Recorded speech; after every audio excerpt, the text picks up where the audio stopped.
scroll down here, sorry. Good afternoon. My name is Christina and I live right here in downtown Raleigh, right up the street actually. And about 2 years ago, before going out for a run right down Person Street to City Market, I discovered a lump as I was adjusting my sports bra. After many mammograms, ultrasounds, MRIs, and several biopsies, it was confirmed that I did have breast cancer. I was 42 years old.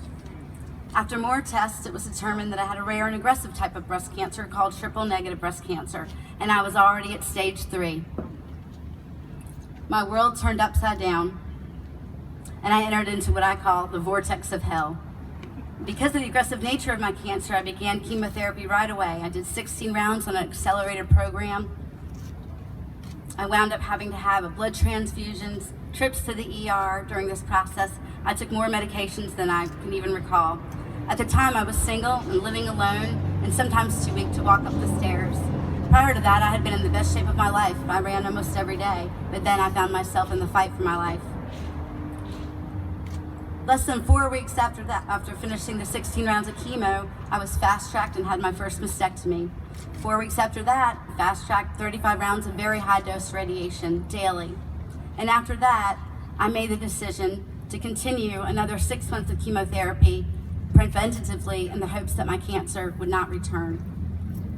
At this state, this is about all that I can do. I have additional surgeries that I can do preventatively, but there are no more treatment options for this particular kind of breast cancer for me to take. The current Obamacare plan is far from perfect, and I personally have had quite a few frustrations with it, including my insurance getting inadvertently dropped through no fault of my own. It's an imperfect system for sure, but the answer is not to repeal it and replace it with the proposed HCA that's now in the Senate. Everybody wants lower premiums, and I certainly don't have the answers, but I do know the answer cannot be to allow states to opt out of the very provisions that have saved mine and so many others' lives.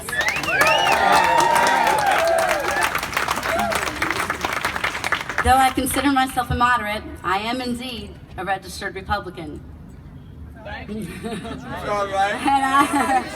I stand before you as a registered Republican and a breast cancer survivor and say that thank God that health insurance companies cannot charge me 2 and 3 times more than other policies because of my pre-existing condition. That's right.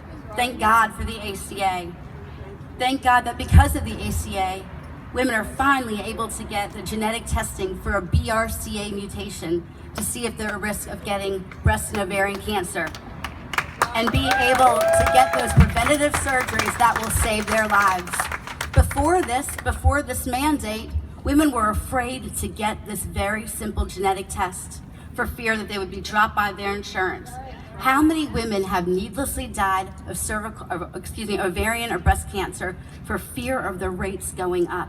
This is a huge change that's protected under the ACA and cannot go away. That's right. That's right. Thank God the insurance companies can't impose a cap on my insurance coverage because of my pre-existing condition. The cost of breast cancer, I'm scared to even total it up. I'm probably approaching $1 million, I would guess.